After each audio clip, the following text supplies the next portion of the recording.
Lahat gustong makalapit kay Jesus dahil matindi at masidhi ang pangangailangan. At sa paglapit sa kanila ni Jesus, ipinadama ni Jesus ang buhay na presensya niya. Sa papaanong paraan?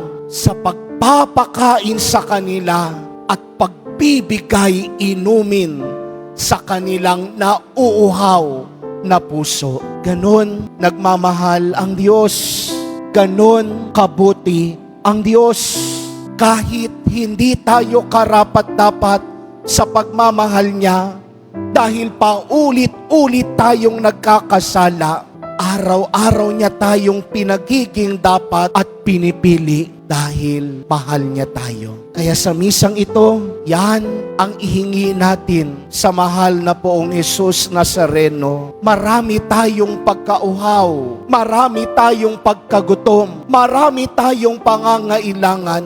Pero kung magtitiwala lamang tayo at hahayaan si Jesus Nazareno na maging Diyos ng buhay natin, walang maliit, walang malaki.